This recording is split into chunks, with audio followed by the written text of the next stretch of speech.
La vérité divine est la chose la plus importante qui existe. C'est par elle que nous sommes sauvés et sanctifiés, que nous recevons l'espérance de la gloire. Par la vérité, nous comprenons ce que Dieu attend de nous, et par conséquent, nous comprenons à quoi nous devons obéissance et ce que nous devons être. C'est le sentier de la bénédiction dans la vie et la récompense dans l'éternité. La vérité est donc plus importante que toute autre chose. Dieu est vrai. L'Écriture dit que Dieu soit vrai et tout homme soit menteur. Dieu ne peut pas mentir. Christ est la vérité. Le Saint-Esprit est l'Esprit de vérité. Dans Jean chapitre 17, verset 17, Jésus dit que la parole est la vérité. Nous sommes ici pour adorer en vérité, comme Jésus nous l'avait instruit, pour croire la vérité, pour déclarer la vérité, méditer la vérité, comprendre la vérité, marcher dans la vérité, aimer la vérité, pour nous délecter de la vérité et obéir à la vérité. Il ne s'agit que de la vérité. En fait, on pourrait s'appeler l'Église de la communauté de la vérité, parce qu'elle est au centre. La vérité est la description exacte des faits. C'est ce qu'est la vérité. C'est la réalité, et Dieu est l'auteur de la vérité. Il a résolu ce qui est vrai, et il est le révélateur de ce qui est vrai. Maintenant, la Bible est bien entendu vraie. Elle contient la vérité sur le vrai Dieu, le vrai Christ et le vrai Saint-Esprit. Elle contient tout ce qu'il nous faut savoir, et elle est une source intérissable de la vérité. J'ai passé 43 ans de ma vie à étudier le Nouveau Testament verset par verset. J'ai fini par l'Évangile de Marc. J'ai passé au moins 2 ans à étudier Marc, ensuite 10 ans dans Luc, 8 ans dans Matthieu, et quelques années dans Jean et le reste du Nouveau Testament. Et mon seul regret est d'être allé trop vite. J'ai trop raté de choses. Il y a tellement de vérité. Je pourrais y retourner encore et encore et encore, sans jamais épuiser tout ce qui s'y trouve. Mais étant donné que nous n'avons que 4 jours à passer ensemble, une partie de la journée d'aujourd'hui, et tous les autres jours jusqu'au jour du Seigneur, nous n'allons traiter que certains aspects de la vérité. Ceux de vous qui me connaissent savent qu'il y a quelques années, j'ai écrit un livre intitulé « L'Évangile selon Jésus ». C'était une révélation réelle pour moi, et je ne veux pas vous en raconter l'histoire parce que vous pouvez la lire par vous-même. Mais à ma sortie du séminaire, j'avais reçu une formation me permettant de bien dispenser la parole de Dieu, le grec et l'hébreu, la théologie et l'histoire de l'Église et tout le reste. Je savais comment partager la parole de Dieu, et je pensais savoir ce à quoi je serais confronté. J'étais prêt à donner une apologétique dans la défense de la vérité et à répondre à un nombre de batailles qui faisaient rage à l'époque. Mais ce que je n'avais jamais compris, ce que je n'avais jamais soupçonné, était que je passerais une bonne partie de mon ministère imposant de clarifier l'Évangile à l'Église, pas au monde, mais à une Église très confuse. Ainsi donc, j'ai écrit l'Évangile selon Jésus. Je l'ai fait suivre quelques années plus tard avec l'Évangile selon les apôtres, qui apportait beaucoup de réponses aux arguments qui m'étaient lancés après la rédaction de l'Évangile selon Jésus.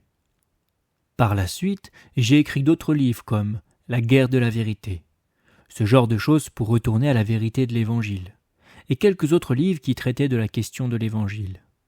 Il y a un autre livre que je n'ai pas encore mis sur papier, mais que je compte écrire. Ce sera le 3e de la trilogie, et ce sera l'Évangile selon Paul. Si vous avez feuilleté votre programme, vous avez certainement remarqué que c'est le thème de la semaine. C'est la responsabilité qui m'a été imposée par l'autorité suprême du ministère Grace to You. Et c'est un sujet capital parce que l'Évangile selon Paul est attaqué. Vous avez entendu certainement parler de quelque chose qui s'appelle la nouvelle perspective de Paul. C'est un rejet des écrits de Paul dans le Nouveau Testament. Et ce que l'Église comprend de ces écrits, depuis que l'Évangile a été clairement recouvré à l'époque de la Réforme. L'Évangile selon Paul est agressé.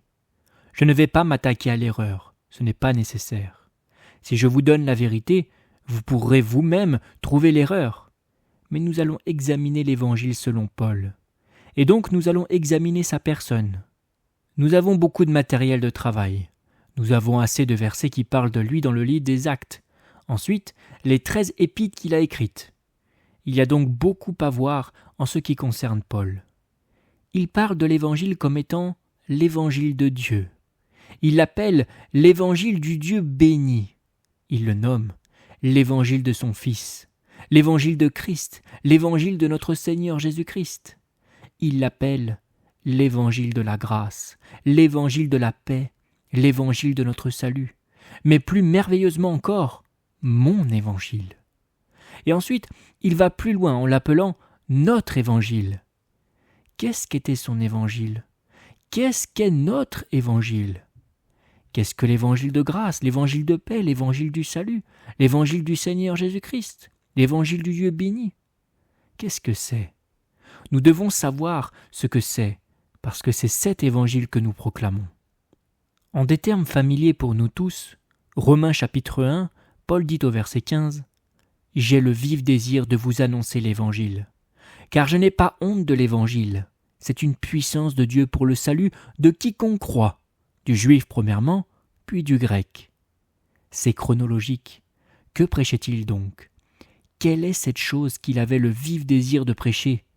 Qu'était-il obligé de prêcher ? Qu'est-ce que l'Évangile ? Essayez de regarder cela négativement quelques instants. Vous pourriez ouvrir votre Bible à Galates chapitre 1 en guise d'une brève introduction ici. Galates chapitre 1 verset 6 nous prévient du danger mortel qu'il y a à déformer l'Évangile. Galates 1 verset 6 « Je m'étonne que vous vous détourniez si vite de celui qui vous a appelé par la grâce de Christ pour passer à un autre évangile. » Un autre évangile. Il a dit « Je m'étonne ». Le verbe grec est « tomazo ». Il est souvent utilisé dans les évangiles par des gens qui s'émerveillaient devant les miracles inexplicables de Jésus. Paul trouve littéralement incroyable que quelqu'un abandonne l'évangile ou soit attiré par un autre évangile. Paul utilise ce mot « tomazo » pour parler de deux réalités. L'une d'elles se trouve ici, et l'autre dans 2 Thessaloniciens chapitre 1 versets 7 à 10, où il décrit le retour du Seigneur Jésus-Christ, et quelle merveille et quel étonnement ce sera quand il viendra au milieu d'une flamme de feu pour punir ceux qui n'obéissent pas à l'Évangile. Ainsi, il serre cette parole tout près de son cœur et ne l'utilise que 2 fois.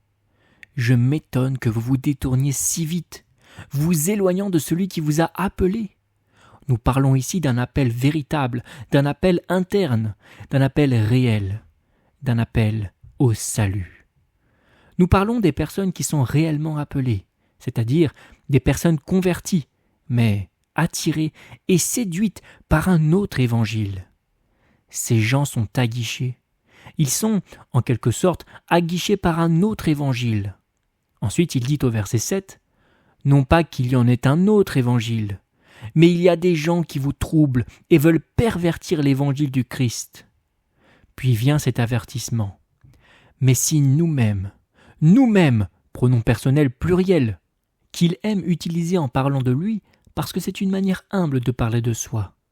Nous-mêmes, ou si un ange du ciel vous annoncerait un évangile différent de celui que nous vous avons annoncé, qu'il soit anathème, condamné, voué à la destruction. » Aussi utilisé dans 1 Corinthiens 16, 22, « Si quelqu'un n'aime pas le Seigneur, qu'il soit anathème. » Alors, le plus important dans toute la vérité, et toute vérité est importante, toute vérité compte, mais la plus importante, c'est l'Évangile. L'Évangile a plus de valeur. Aussi, nous devons considérer l'Évangile de Paul, qui est l'Évangile du Seigneur Jésus-Christ et l'Évangile du Dieu béni. C'est l'Évangile de paix, c'est l'Évangile de la grâce, c'est l'Évangile du salut. Maintenant, je vais essayer de disséquer ceci pendant les jours que nous avons à passer ensemble. Ce soir, je vais vous entretenir sur la gloire de l'Évangile glorieux. Demain matin, je tiendrai 2 séances sur le même thème, sur l'Évangile de satisfaction. À la première heure, nous verrons comment l'Évangile satisfait le pécheur. À la deuxième heure, nous verrons comment l'Évangile satisfait Dieu, et demain soir, nous parlerons de l'Évangile de réconciliation. Samedi matin, nous aurons une séance double, et dimanche soir, nous parlerons de l'Évangile qui rend humble, l'évangile d'humilité. Je pense que nous aurons une séance de questions et réponses dimanche soir pour essayer de mettre les points sur les « i ». Nous passerons des moments magnifiques. Parfait. Pour cette session, nous allons voir la gloire de l'Évangile. Et je tiens à ce que vous sachiez que je n'essaye pas de faire une présentation chronologique. Ce sont des pulsions que je ressens dans mon cœur quand je pense à l'Évangile. Et je ne peux me libérer d'un passage précis qui vit à tout moment dans mon âme. Je vous admets que peu importe ce qu'aurait été le thème, j'aurais quand même prêché sur ce chapitre, d'accord ? J'aurais trouvé un moyen d'y arriver à partir de n'importe quel thème.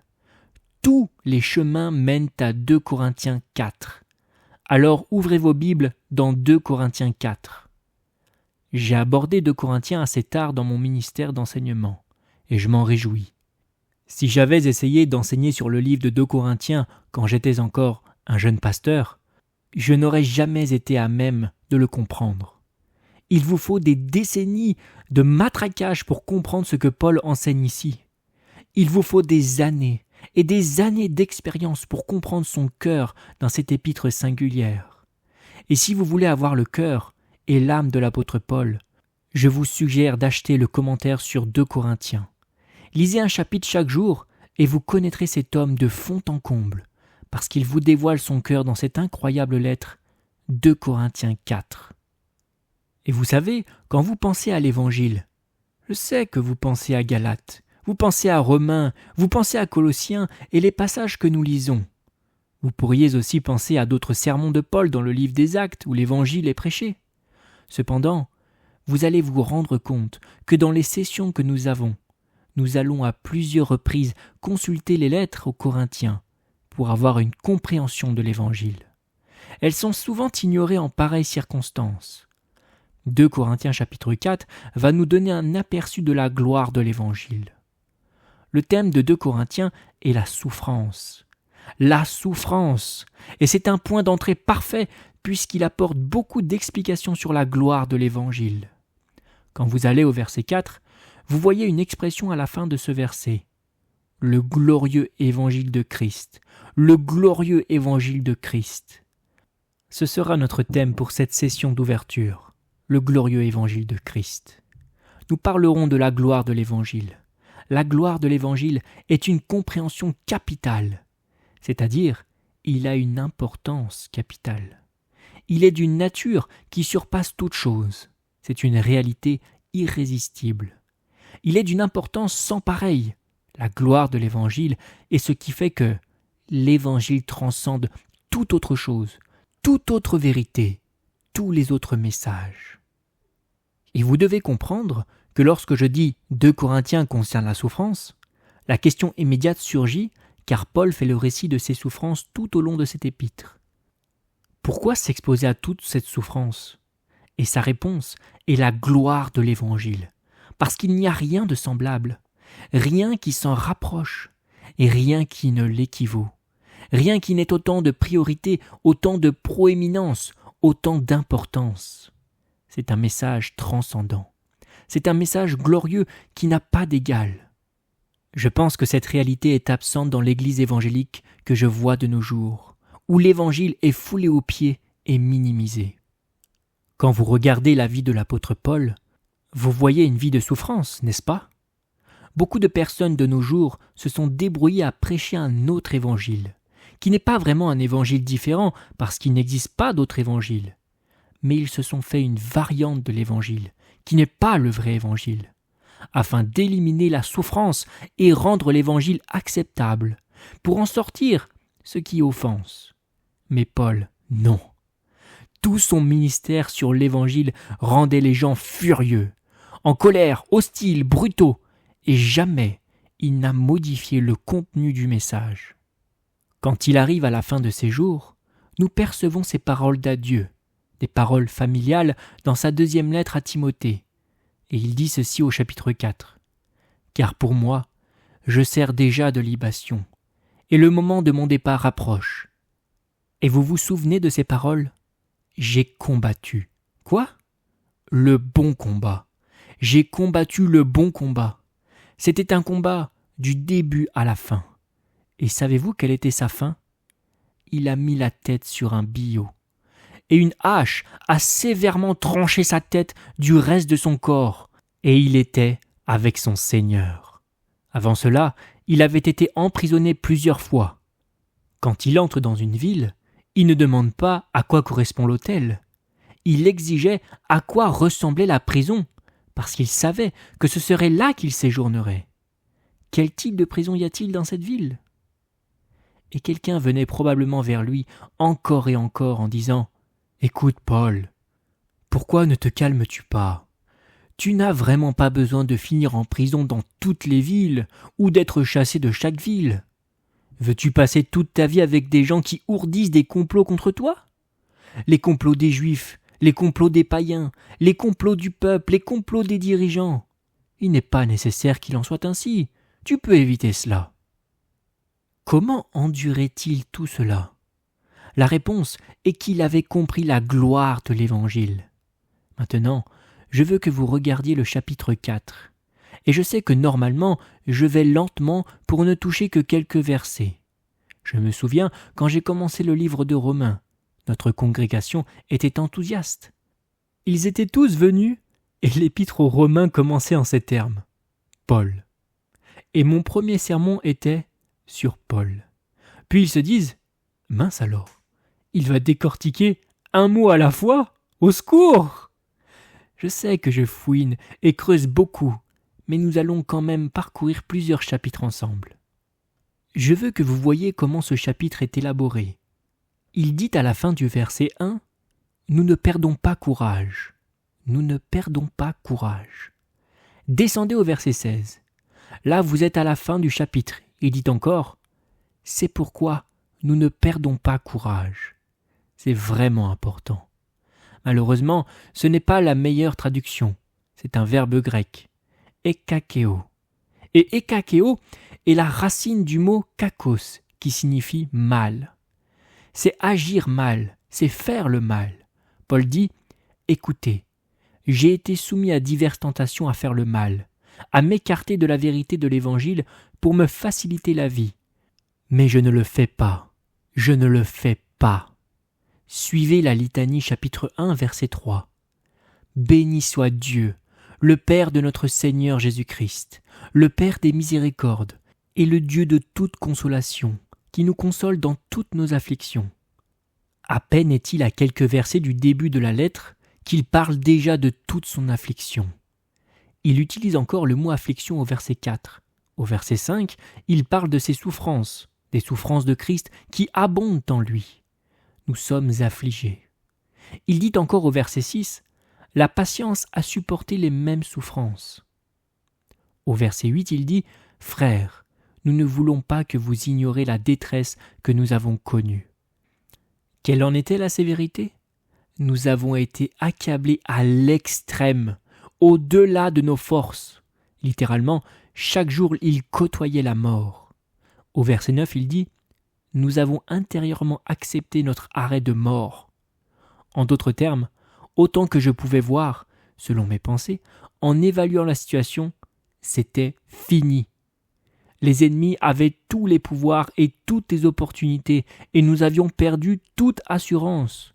Nous nous sommes confiés à Dieu, et ce, non parce que nous pensions que Dieu allait nous sauver, mais parce que nous savions que Dieu nous relèverait de la mort après avoir été tués. Et Dieu nous a délivrés d'une telle mort, et il nous délivrera encore. Il nous délivrera encore. C'était passé d'une situation horrible à une autre. Au chapitre 2, il évoque un autre type de souffrance. Il dit « Vous m'attristez, vous, les Corinthiens. » C'est une église qui pouvait attrister n'importe quel pasteur. Si je vous ai attristé, qui peut me réjouir sinon celui que j'ai attristé ? J'ai écrit comme je l'ai fait pour ne pas être attristé à mon arrivée, par ceux qui devaient me donner de la joie. Car en ce qui vous concerne, je suis convaincu que ma joie est aussi la vôtre à vous tous. C'est dans une grande souffrance, le cœur angoissé, avec beaucoup de larmes, que je vous ai écrit. En d'autres termes, vous êtes pour moi une douleur, et par conséquent, j'en suis une pour vous. Et tout cela n'est que triste expérience. Je n'aime pas le traitement que vous m'infligez, et vous n'aimez pas mon traitement à votre insu. C'est une angoisse profonde. Il y était en fait allé à Corinthe, et un membre de cette congrégation s'est levé et, selon cette lettre, lui a résisté en face, lui portant des accusations en face, le condamnant en face publiquement, et personne n'a pris sa défense. Et il est reparti de la ville, le cœur brisé. Les églises font ce genre de choix. Retournons au chapitre 4, verset 8. « Ainsi, nous sommes accablés de toutes sortes de détresse, et cependant jamais écrasés. Nous sommes désemparés, mais non désespérés, persécutés, mais non abandonnés, terrassés, mais non anéantis. Oui, nous portons toujours et en tout lieu dans notre corps la mort de Jésus, afin que la vie de Jésus soit, elle aussi, rendue manifestée par nos corps. » En d'autres termes, la réalité est que nous portons le concept, la notion suivante, laquelle nous pouvons à tout moment mourir pour la cause du Christ. Verset 11. Nous sommes sans cesse livrés à la mort. Verset 12. La mort est à l'œuvre en nous, et nous verrons davantage plus tard. Chapitre 6, verset 4. Comme serviteur de Dieu, par une grande persévérance dans les souffrances, les détresses, les angoisses, sous les coups, dans les prisons, les émeutes, les travaux pénibles, les privations de sommeil et de nourriture. C'était ainsi. Le verset 8 apporte un contraste. La gloire ou le déshonneur, au milieu d'une mauvaise ou d'une réputation bonne. Nous sommes présentés comme des imposteurs, quoique disant la vérité, comme inconnus, quoique bien connus, comme des mourants, et pourtant nous vivons. Nous sommes comme condamnés, et pourtant pas mis à mort. Comme attristés, et pourtant nous sommes toujours joyeux. Comme pauvres, et nous en enrichissons beaucoup. Voilà sa vie. Au chapitre 10, il dit comment il était traité. Verset 1. « Car, dit-on, ses lettres sont sévères et fortes, mais, présent en personne, il est faible et sa parole est méprisable. » Savez-vous ce que cela signifie ? Il est moche, et il ne peut pas communiquer. Maintenant, regardez. Quand vous êtes beau, peu importe si vous savez communiquer. Vous devez juste vous lever et tout le monde sera content. Ou alors, si vous êtes moche et savez communiquer, ils vous écouteront. Mais si en plus du fait d'être posé, vous ne savez pas communiquer, vous n'avez aucune chance. Donc c'était une attaque. Ils l'ont tout simplement ignoré. Sa présence leur était indifférente, son discours est méprisable. Maintenant, vous connaissez le chapitre 11, n'est-ce pas ? Le chapitre 11, verset 6, « Ils me disent profane pour l'éloquence. » Ensuite, dans un passage familier, le verset 23, il dit « Suis-je un serviteur de Christ ?» Comme ces faux apôtres auxquels il fait allusion. Voici mes références. Voici comment il présente la validité de son apostolat. Par ses nombreux convertis, ses nombreuses épîtres réalisées, ses multiples lieux de prédication ? Non. Voici ses références. Si vous ne pensez pas que je représente le Christ dans un monde hostile, alors expliquez-moi ceci. Par les travaux, bien plus. Par les détentions, bien plus. Par les coups, bien davantage. Souvent en danger de mort. 5 fois, j'ai reçu des Juifs 40 coups moins 1. 3 fois, j'ai été battu de verge. C'était une pratique romaine. Une fois que j'ai été lapidé, 3 fois j'ai fait naufrage.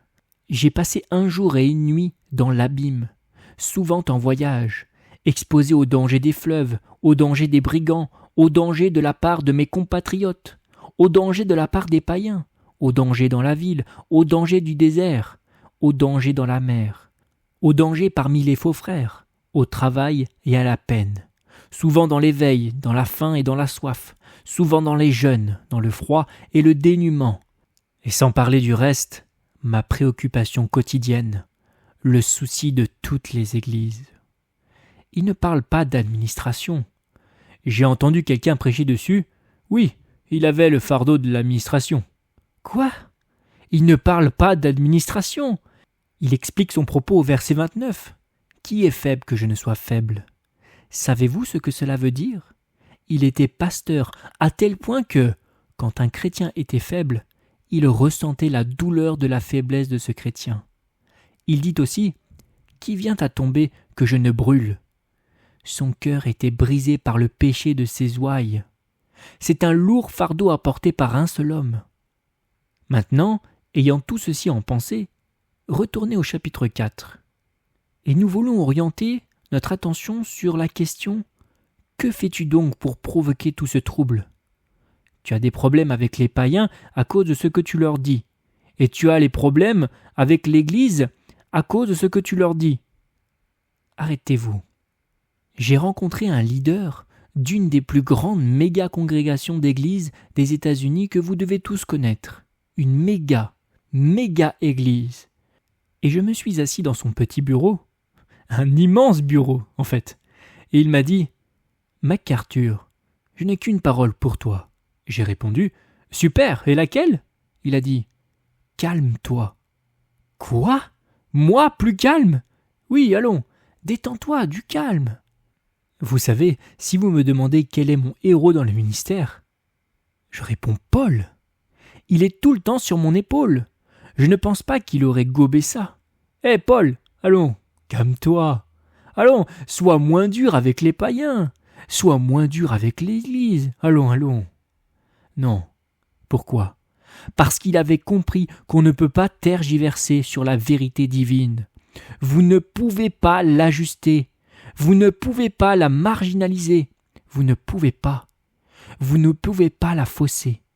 Soit vous l'acceptez, soit vous la rejetez. Mais vous ne pouvez rien en faire d'autre. Et la raison pour laquelle il pouvait aller jusqu'à l'extrême, et il a vécu dans la souffrance, pour finir en martyr, c'était parce qu'il avait compris la gloire de l'Évangile. Ayant cela en tête, retournons au chapitre 4 et nous verrons où aller. Je ne sais même pas ce que je vais dire, je suis moi-même un peu curieux. C'est donc ainsi qu'il voyait sa vie, à la lumière de la gloire de l'Évangile. Je vais vous donner plusieurs points. Je pourrais vous en donner entre 4 et 10, ok ? Nous verrons ce que nous pourrons faire. Tout d'abord, il avait compris la supériorité de la nouvelle alliance. Il avait compris la supériorité de la nouvelle alliance. Une partie de l'Évangile était, bien entendu, la nouvelle alliance tant attendue. Comprenez-vous ce que Paul dit au verset 1 ? C'est pourquoi, ayant ce ministère. Quel ministère ? De quoi parles-tu ? Que représente ? C'est pourquoi. Le « c'est pourquoi » intervient ici pour vous indiquer une transition de ce qui vient d'être dit, n'est-ce pas ? C'est pourquoi, ayant reçu ce ministère. De quel ministère parlez-vous ? Retournez au verset 8 du chapitre 3. Vous avez le ministère de l'Esprit. Comment le ministère de l'Esprit ne pourra-t-il pas être plus glorieux ? Si le ministère de condamnation était la loi avait une gloire, n'est-ce pas ? Savez-vous que la loi avait une gloire ? Il le montre au chapitre 3 parce que lorsque Moïse recevait la gloire de Dieu recouvrait son visage. La loi avait une gloire parce qu'elle était le reflet direct de la nature de Dieu. Elle avait la gloire. Verset 9. À bien plus forte raison, le ministère de la justice est supérieur en gloire. Paul dit, écoutez, les gens donnaient leur vie pour la loi. La loi avait une gloire. Mais la nouvelle alliance, le Nouveau Testament, le ministère de l'Esprit, et vous retournez au verset 6, qui parle du ministère non de la lettre, mais de l'Esprit. Car la lettre tue, mais l'Esprit vivifie. Le ministère de l'Esprit, ou le ministère de la justice, qui est le salut de la nouvelle alliance, a une gloire abondante. Si nous avions le temps d'étudier le chapitre 3, vous auriez vu les comparaisons. Il compare l'Ancien Testament au Nouveau. Il dit au verset 6 que la nouvelle alliance donne la vie. Au verset 7, 10 et 11, la nouvelle alliance est permanente. Christ est au verset 17 à 18. La nouvelle alliance est soutenue par le Saint-Esprit. Nous avons reçu ce ministère qui procure la vie et la justice, ce ministère permanent, qui ne peut jamais être remplacé comme l'ancienne alliance, ce ministère qui apporte un espoir durable, qui est clair et soutenu par l'Esprit. C'est cela, la merveille et la gloire de la nouvelle alliance. Savez-vous comment Paul menait sa vie avant l'expérience sur la route de Damas ? Que faisait-il en termes de l'engagement de sa vie ? Il persécutait les chrétiens, n'est-ce pas ? Partant du fait qu'il était un légaliste fastidieux, il était un juif des juifs. jusqu'au plus profond de lui-même. Il était pharisien, il était zélé pour la loi, et concernant la loi, il était extérieurement irréprochable. Tout cela se trouve dans Philippiens 3. Il considérait tout cela comme un gain, jusqu'à ce qu'il rencontre le Christ, et réalise que ce n'était que fumée. À quel point pensez-vous que c'était important quand il a découvert la réalité de la nouvelle alliance ? Pensez-vous que ce fut une percée ? C'était une grande délivrance pour un légaliste sans espoir. Savez-vous ce qu'est Paul ? Un converti d'une espèce rare. Savez-vous combien de pharisiens de nom viennent au Christ dans le Nouveau Testament ? Juste quelques-uns. C'était une révélation glorieuse sur l'apôtre Paul. Il est le rare frère aîné de l'histoire du fils prodigue. Le rare frère aîné qui se repent de son hypocrisie, se repent et réalise son péché. Les gens qui voient le péché dans leur péché, ils ne voient pas le péché dans leur religion. C'était l'aube d'un jour glorieux, un jour incroyable. Une fois que la gloire de la Nouvelle Alliance s'était levée sur ce pharisien de l'Ancien Testament, il ne fut plus jamais le même. Et parce que nous avons reçu ce ministère, nous ne péchons pas gravement en manipulant le message. Si vous parvenez un jour à comprendre vraiment la gloire de l'évangile du salut, vous ne pourrez jamais vous amuser avec. Vous le voyez dans toute sa majesté, dans toute sa beauté et dans sa plénitude. Nous n'avons pas besoin de donner une compréhension démesurée, minimaliste et tronquée de l'évangile. Ils doivent recevoir toute la gloire de l'évangile. Paul a donc premièrement enduré tout ce qu'il a enduré parce qu'il avait vu la gloire de l'évangile. Et il l'avait vu d'un point de vue personnel. Philippiens 3, il allait imposer sa justice personnelle. Ensuite, il se rend compte que ce n'était rien. Et il trouva la justice de Dieu en Christ. Quand vous êtes réellement régénéré, vous comprenez que c'est le message qu'il faut prêcher quel que soit le coût. Deuxièmement, il a aussi embrassé le ministère comme une miséricorde. Il a embrassé le ministère comme une miséricorde. Ce pourrait être un concept intéressant, mais regardez le verset 1. C'est pourquoi, ayant ce ministère, selon la miséricorde qui nous a été faite. Il y a des gens qui pensent qu'ils méritent le droit de prêcher l'Évangile. Ils méritent le droit de représenter l'Évangile. Ils méritent le droit de proclamer l'Évangile. Laissez-moi vous dire une chose, je ne suis pas digne. Vous n'êtes pas digne. Aucun de nous n'a le mérite de proclamer cet évangile. Que nous avons le droit de le faire relève de la miséricorde. Écoutez les paroles de l'apôtre Paul dans 1 Timothée chapitre 1 au verset 12. « Je rends grâce à celui qui m'a fortifié, le Christ Jésus, notre Seigneur, de ce qu'il m'a estimé fidèle en m'établissant dans le service. Moi qui étais auparavant un blasphémateur, un persécuteur, un homme emporté. Mais il m'a été fait miséricorde. » Savez-vous pourquoi je suis dans le ministère ? Parce que Dieu est miséricordieux. Je ne l'ai pas mérité. Mais vous me direz, eh bien, vous avez été au séminaire. Cela ne suffit pas. Vous avez un don de communication. Cela ne suffit pas. Le fait que je peux me tenir ici et ouvrir la parole de Dieu et proclamer le glorieux évangile de Christ est une miséricorde faite à un pécheur indigne. Et l'élévation de ceci est si bouleversante. Ce privilège est si émouvant. Voici la bonne nouvelle. Ce n'est pas ma force qui a obtenu ce droit, et ce n'est pas ma faiblesse qui le perd. C'est une miséricorde. Je ne le mérite pas. Dieu me le donne comme une miséricorde. Et malgré mes échecs et mes faiblesses, il continue de me donner cette miséricorde. Et parce que je comprends que le ministère est une miséricorde, je n'attends pas beaucoup de ce que je peux accomplir. Comprenez-vous cela ? J'entends parler de pasteurs qui sont surmenés. De quoi parlez-vous ? Le burn-out ? Que voulez-vous dire ? Le surmenage n'a rien à voir avec le fait de travailler beaucoup. Je n'ai jamais vu un plombier surmené. Je n'ai jamais vu un fossoyeur surmené. Il ne s'agit pas d'effort. Le surmenage arrive aux gens qui ne voient pas leur attente se réaliser. Je mérite mieux. Vous ne pouvez pas me faire ceci. Les choses ne marchent pas. On ne devrait pas me traiter ainsi. Écoutez, vous n'aimeriez certainement pas que l'on vous traite comme vous devriez l'être. Même Dieu ne vous traite pas comme vous devriez l'être. Les gens sont surmenés dans le ministère. Ils ne sont plus connectés. Ils se fatiguent à faire du bien parce qu'ils ont des attentes irréalistes de ce qu'ils pensent mériter, parce qu'ils sont qualifiés, préparés, parce qu'ils travaillent dur. La vérité est que chaque jour de ma vie, de votre vie, où Dieu m'a donné l'opportunité de proclamer l'Évangile, n'était rien d'autre que miséricorde. C'est une miséricorde et je ne me lasserai jamais de parler de cette miséricorde. Quand j'étais au lycée, je ne savais pas ce que j'allais devenir. Mon père était prédicateur, mon grand-père était prédicateur, et quelques générations avant eux étaient prédicateurs. Et c'était comme un héritage en quelque sorte, mais cela n'avait pas beaucoup de sens à mes yeux. Je pensais que je voulais être un athlète professionnel. J'ai gagné beaucoup d'assurance, vous savez, quand j'avais la balle dans les mains. Et vous savez, beaucoup de personnes m'encourageaient et m'aimaient, et j'avais une certaine popularité. Je suppose que j'aurais pu suivre d'autres chemins, mais Dieu avait ce plan pour moi, et j'en suis toujours émerveillé. J'en suis toujours émerveillé. Quelle miséricorde que je sois à même de faire ceci.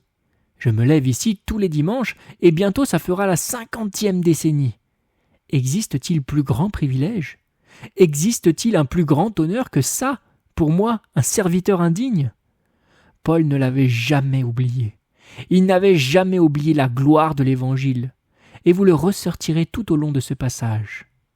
Troisième point, la gloire de l'Évangile. On voit la gloire de l'Évangile dans sa compréhension de la supériorité de la nouvelle alliance. Elle se voit dans sa compréhension du ministère en tant que miséricorde. Et troisièmement, elle se voit dans sa compréhension de la nécessité d'avoir un cœur pur, la nécessité d'avoir un cœur pur.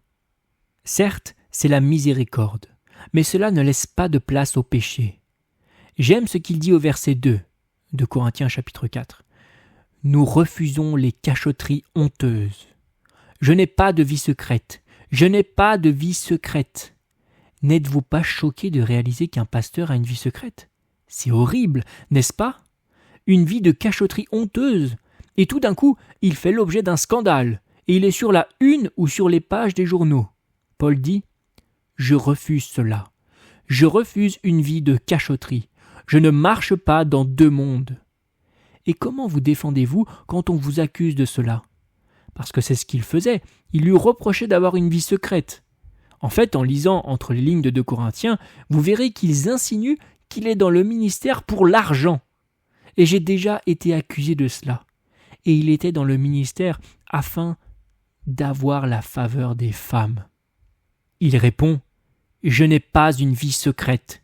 Je refuse d'en avoir une. » Sa défense se trouve dans le 1er chapitre, au verset 12. Il y dit « Car notre sujet de gloire, c'est le témoignage de notre conscience. » L'avez-vous compris? Vous pouvez m'accuser de tout ce que vous voulez. Ma conscience ne m'accuse pas. C'est ici que la bataille se gagne ou se perd, n'est-ce pas? Jacques 1, le péché conçu à l'intérieur finit par paraître à l'extérieur. Paul dit « Présentez vos accusations, car notre sujet de gloire, c'est le témoignage de notre conscience, que nous nous sommes conduits dans le monde, et surtout à votre égard, avec sincérité et pureté devant Dieu. Non point avec une sagesse charnelle, mais avec la grâce de Dieu. Je ne peux rien vous dire de plus, à vous qui portez des accusations contre moi. » Et il y avait à Corinthe de faux docteurs qui suivirent à la suite de Paul pour faire une campagne vicieuse afin de détruire sa crédibilité à ce moment. C'est la raison pour laquelle il dit dans sa lettre « Ma conscience ne m'accuse pas ». Il le dit à plusieurs reprises. Il le redit plus tard dans ses épîtres pastorales que sa conscience est pure, sa conscience est pure. Il traitait le péché dans sa vie, il le confessait, il s'en détournait. Comme il l'avait dit aux Corinthiens au chapitre 7, « Purifions-nous de toute souillure de la chair et de l'esprit, en développant jusqu'à son terme la sainteté dans la crainte de Dieu. » La gloire de l'Évangile se voyait, pour Paul, dans sa vie d'intégrité. Comment pouvez-vous affirmer la gloire de l'Évangile, le privilège inouï de la miséricorde de prêcher cet Évangile, et vivre en hypocrite? Si vous comprenez la gloire de l'Évangile, alors vous avez l'obligation de vivre dans la pureté que Paul proclame être vraie dans son cœur à lui. Quand il rend témoignage dans Actes 23 et 24, il a dit à 2 reprises « Ma conscience est pure, ma conscience est pure ». Quand vous croyez réellement à la gloire de l'Évangile, vous cherchez à vous assurer que votre vie est pure parce que vous voulez être un vase d'honneur. Que dit la suite ? Pour l'usage du Maître. Il y a ici un 4e point. Quand vous comprenez la gloire de l'Évangile. Retournons au chapitre 4. Quand vous comprenez la gloire de l'Évangile, vous vous engagez à prêcher la parole avec précision, à prêcher les Écritures avec précision. Je regarde les soi-disant chaînes de télé chrétiennes et Patricia dit, invariablement, « Pourquoi regardes-tu encore cela ?» Et je n'ai pas toujours une bonne réponse. Je vais juste vous dire ceci. Je suis animé d'une sainte indignation contre les gens qui sont coupables de ce qui est dit ici. Les gens qui faussent ces Écritures me bénissent plus profondément que tous parce que c'est ma vie. Et c'est la vie et c'est la vérité et vous ne pouvez pas vous amuser avec. Retournez au chapitre 2, verset 17. Vous avez la raison pour laquelle les gens le font. Nous ne sommes pas comme plusieurs qui frelatent la parole de Dieu. Des hommes fourbes, des marchands, des charlatans, des fraudeurs. Ils étaient nombreux sur le marché du monde antique. Ils peuvent diluer le vin avec de l'eau. Le savon était impur. La poterie qu'ils vendaient avait des fissures recouvertes de cire. Cette cire fondait dès que vous mettiez le vase au feu. Ils n'étaient pas sincères. Ils étaient kapellos. C'est le mot traduit par frelater, kapellos, escroc, faussaire, fraudeur. Ici au chapitre 4, Paul dit qu'il ne marche pas dans la fourberie, panourgia. Panourgia signifie, ourgia qui dérive de l'énergie pour travailler, pan signifie ceux qui feraient n'importe quoi pour tromper. Adultérer la parole de Dieu signifie la manipuler. Et c'est particulièrement un mot utilisé pour parler de diluer le vin, corrompre la manifestation de la vérité. Écoutez, quand vous croyez à la gloire de l'Évangile, vous ne plaisantez pas avec, vous ne l'altérez pas. Les gens qui vont à la télévision et tordent et pervertissent l'Évangile pour extorquer de l'argent aux malades, aux personnes âgées, aux mourantes, aux gens qui sont en quête d'un miracle comme d'un ticket gagnant de loterie, ne comprennent pas la gloire de l'Évangile. Aussi dit-il dans 2 Corinthiens 2, 17, « Car nous ne sommes pas comme plusieurs, des falsificateurs de la parole de Dieu. C'est avec sincérité, c'est de la part de Dieu, devant Dieu et en Christ que nous parlons. » Vous savez quoi ? La vérité a le pouvoir de justifier. Vraiment ! La vérité contient en elle le pouvoir de se justifier ainsi quand elle est rejetée. Elle s'inscrit dans la conscience de celui qui la rejette. Il la combat. Il y a quelques années, je passais beaucoup de temps avec Larry King. Et certains de vous le savent certainement. Je l'aime bien. Je me fais du souci pour lui. Nous avons eu de bons entretiens, des entretiens privés. Il a entendu la vérité. Et je pense qu'il n'y a jamais eu un moment où il a discuté avec moi de la vérité. Jamais. Parce qu'elle a un caractère qui lui permet de s'imposer à celui qui la rejette. Dans un sens, je crois que les incroyants qui regardent ces charlatans à la télévision savent, mieux que les membres d'Église, que ce sont des escrocs. Quand vous comprenez la gloire de l'Évangile, vous n'avez aucun intérêt à jouer avec la vérité.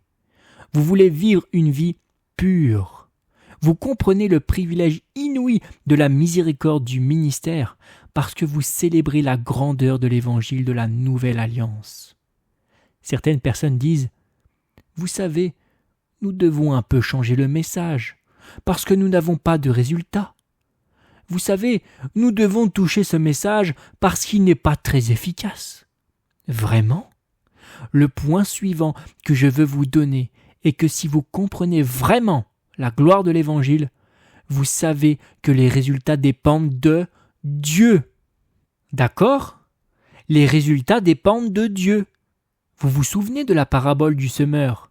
Que dit-elle du semeur ? Rien, absolument rien. Elle ne dit pas s'il se sert de sa main droite, de sa main gauche, s'il la soulève, s'il la baisse, s'il la tourne. Elle ne dit rien du semeur. Que dit-elle du sac dans lequel il portait la semence? Rien, elle n'en dit rien. Que dit-elle de la méthode qu'il avait utilisée pour jeter la semence? Rien, absolument rien. C'est une parabole au sujet du sol. En fait même, elle ne dit rien sur la semence, en dehors du fait que la semence est la vérité, l'Évangile. Il ne s'agit pas de votre technique pour jeter la semence. Il s'agit de l'état du sol. Je ne m'occupe pas du travail du sol, c'est l'œuvre du Saint-Esprit. J'aime ce passage dans Marc, la parabole où Jésus dit que le cultivateur sème et va dormir parce qu'il ne sait rien du processus de croissance. C'est exact. Vous dites « Nous n'obtenons pas les résultats ». Vraiment? Vous pensez avoir la responsabilité des résultats? J'entends des discussions « Nous devons vaincre la résistance des consommateurs ». Beaucoup de chance. La résistance des consommateurs s'appelle la dépravation. La résistance des consommateurs signifie que le pécheur est incapable, sans volonté, laissé à lui-même. Regardez le verset 3 du chapitre 4, tellement raisonnable. Toute cette présentation de Paul est tellement sensée. Elle coule exactement comme vous pensez. Certains de vous disent déjà « ça devient décourageant ». Paul, écoute, tu vas d'une ville à une autre et à une autre. Les églises sont petites, les églises ont beaucoup de problèmes, la ville te rejette, les autorités vous rejettent, la population te rejette, ils veulent te tuer. Les Juifs en veulent à ta vie, tu n'as pas vraiment beaucoup de succès. Voici sa réponse. Si notre évangile est encore voilé, il est voilé pour ceux qui périssent. C'est une catégorie de personnes. C'est la position par défaut de toute la race humaine. Je ne suis pas le problème.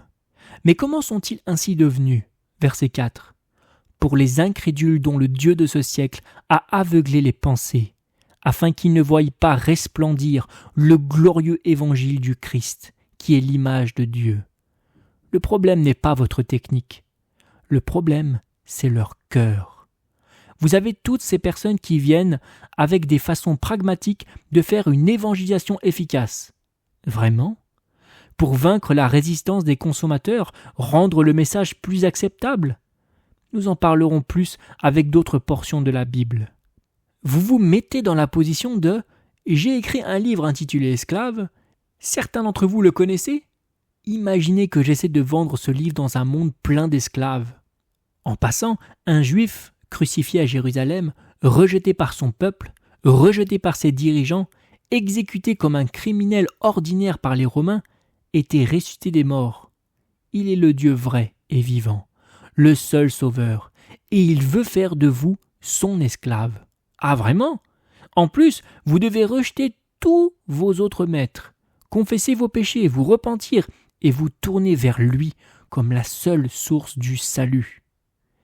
Qu'est-ce encore? Un Juif crucifié?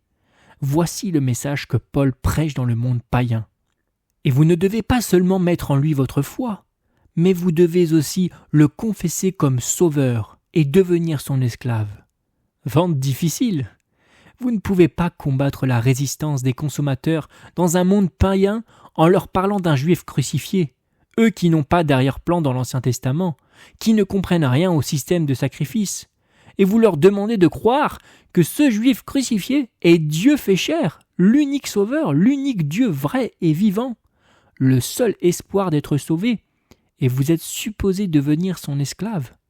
Ça ne pourra pas marcher, humainement parlant. C'est la raison pour laquelle il dit dans 1 Corinthiens 1, comme nous le verrons plus tard, que la prédication de la croix était quoi? La folie. La folie! Les résultats dépendent de Dieu. C'est ce qui fait la joie du ministère. J'ai la responsabilité de semer. Je ne suis pas responsable de la croissance. Je ne peux pas donner la vie. Dieu seul donne la vie. Et j'aime ceci. Observez, verset 5. Nous ne nous prêchons pas nous-mêmes. Nous n'utilisons pas des méthodes que nous avons concoctées ou des histoires de notre vie privée. C'est le Christ Jésus, le Seigneur. Et nous appelons tout le monde à devenir esclaves de la cause de Jésus. Vous demandez, Mais comment peut-on espérer avoir des résultats en prêchant un tel message ? La réponse au verset 6. Car Dieu, qui a dit « La lumière brillera du sein des ténèbres », a brillé dans nos cœurs pour faire resplendir la connaissance de la gloire de Dieu sur la face du Christ. N'est-ce pas un verset profond ? Waouh ! Savez-vous ce qu'il dit ? Il parle de la création. Dieu dit qu'il y ait la lumière, et il l'amena à l'existence par la parole. C'est le modèle du salut entre les ténèbres du cœur du pécheur et fait resplendir la connaissance de la gloire du Dieu sur la face du Christ. Voici ce qui rend le ministère si passionnant. Si vous vous laissez emballer par les résultats, vous finirez par vous prêcher vous-même, votre technique et votre style. Vous allez vous perdre dans votre garde-robe, votre numéro et votre musique et vos adaptations culturelles. Bien, si vous comprenez la gloire de l'Évangile, vous comprenez aussi votre insignifiance personnelle. De quoi parlons-nous donc ? En guise de révision, quand vous comprenez la gloire de l'Évangile, vous comprenez la supériorité de la nouvelle alliance, la miséricorde du ministère, la nécessité d'un cœur pur, le fait que les Écritures doivent être prêchées avec précision, que les résultats spirituels ne dépendent que de Dieu seul et que vous êtes personnellement insignifiant. Je suis retourné tant de fois à ce 7e verset au fil des ans. Nous avons ce trésor. Quel trésor ? Le trésor de l'Évangile dans des vases de terre. Un vase de terre est un vase d'argile. Un vase d'argile. Ok, restez avec moi sur ce point. Un vase d'argile. À quoi vous sert un vase d'argile chez vous à la maison ? De poubelle, de pot de fleurs. Dans le monde antique, les vases d'argile étaient cassables, moches, jetables. Toutefois, peut-être que le meilleur usage des vases d'argile se trouve dans 2 Timothée chapitre 2 au verset 20. Dans une grande maison, il n'y a pas seulement des vases d'or et d'argent. Oh, ok, des vases d'or et d'argent, qu'est-ce qu'on en fait ? Vous servez à manger. Les vases d'or et d'argent sont des assiettes. Mais il y en a aussi en bois et en terre. Les uns pour un usage noble et les autres pour un usage vil. Êtes-vous prêts pour ceci ? Vous servez à manger dans les vases d'or et d'argent. Vous enlevez la saleté avec des vases de bois, des vases de terre, des vases d'argile, des poubelles. Oui, des poubelles. Vous savez, c'est ce qu'on avait dit de Luther. Il était une poubelle. Alors retournez à ce verset. Nous avons ce trésor dans des poubelles. C'est un sens d'humilité personnelle, n'est-ce pas ? Insignifiance personnelle, juste un vase d'argile. Dans 1 Corinthiens, Paul parle en des termes très troublants. Pour certaines personnes qui semblent minimiser le sens de l'importance que se donnent certains ministres. Écoutez ce qu'il dit, verset 13 de 1 Corinthiens 4. « Nous sommes devenus les balayures du monde, le rebut de tous. Cela veut dire que nous sommes des résidus collés au fond des plats et cocottes qu'il faut supprimer absolument. Nous ne sommes que des résidus. Nous sommes des vases d'argile. » Bon, à cause du temps, encore quelques points. Paul avait embrassé les bienfaits de la souffrance. Par conséquent, si vous comprenez la gloire de l'Évangile, c'est un autre point. Vous comprenez les bienfaits de la souffrance. Vous voulez être plus efficace ? Vous souffrez plus. Jacques dit « Mes frères, considérez comme un sujet de joie complète les diverses épreuves que vous pouvez rencontrer parce qu'elles produisent la perfection. » N'est-ce pas ? Vous ne comprendrez jamais le ministère et l'efficacité à moins de souffrir. Et simplement, les versets 8 à 12 de 2 Corinthiens 4, nous avons déjà lu « Nous sommes pressés de toute manière, mais non écrasés, désemparés, mais non désespérés, persécutés, mais non abandonnés, abattus, mais non perdus. Nous portons toujours avec nous dans notre corps la mort de Jésus, afin que la vie de Jésus se manifeste dans notre corps. » Verset 11, même chose. « Nous sommes sans cesse livrés à la mort à cause de Jésus. » Verset 12. « Ainsi la mort agit en nous et la vie agit en vous. » La clé se trouve ici même. La mort agit en nous, mais la vie en vous. Plus vous sacrifiez votre vie, plus vous souffrez, plus vous devenez fort.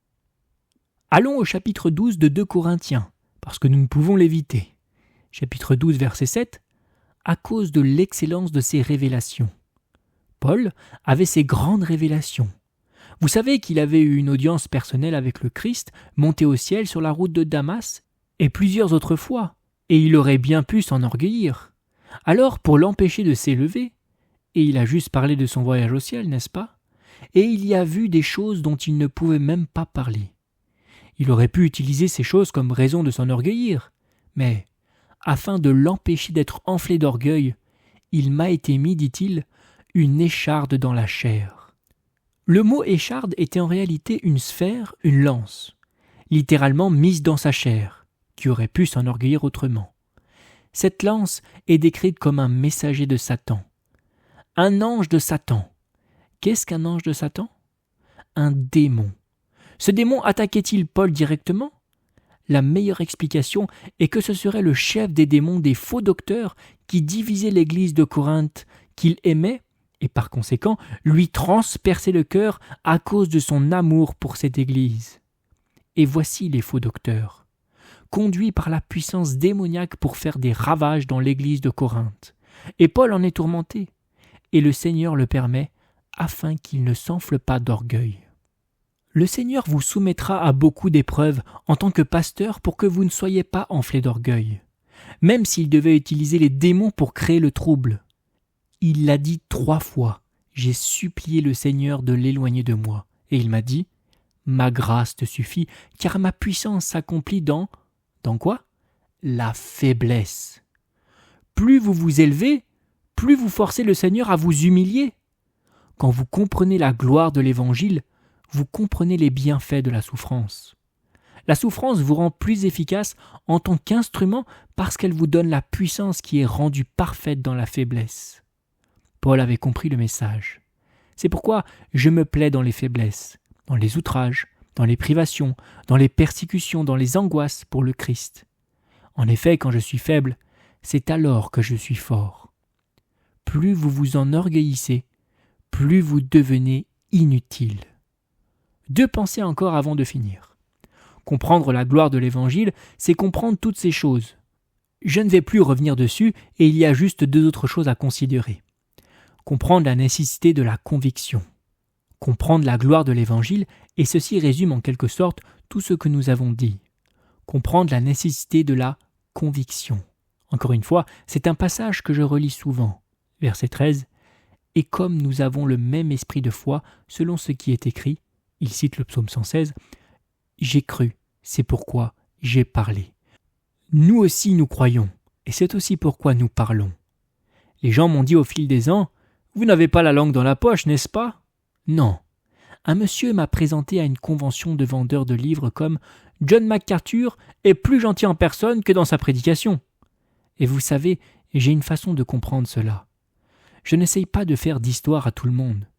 J'essaie juste de proclamer l'évangile de vérité. Et je comprends que la vérité crée ses propres ennemis, mais il s'agit de la nécessité de la conviction. C'est cela l'intégrité. Vous ne pouvez pas prêcher une chose et ne pas l'appliquer. Vous ne pouvez pas dire « Bon, je crois ceci, mais je ne vais pas le dire parce que les gens en seront offusqués. » Si c'est la vérité, vous avez le mandat de la proclamer. J'ai cru, c'est pourquoi j'ai parlé. Tout ce que vous m'entendez dire est ce que je crois.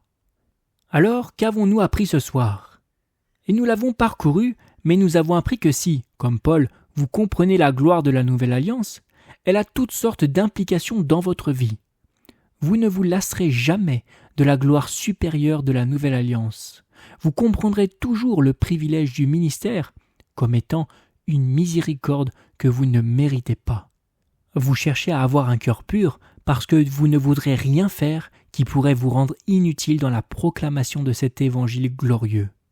Vous serez responsable d'interpréter l'Écriture avec précision, sans jamais l'altérer. Vous savez que les résultats dépendent de Dieu seul qui en tire la gloire. Ce sont des choses très fondamentales. Vous vous voyez comme un vase d'argile insignifiant. Vous acceptez les bienfaits de la souffrance qui apportent la force divine dans la faiblesse humaine. Vous comprenez que c'est un évangile digne de conviction, digne d'une vie d'intégrité en laquelle vous avez foi.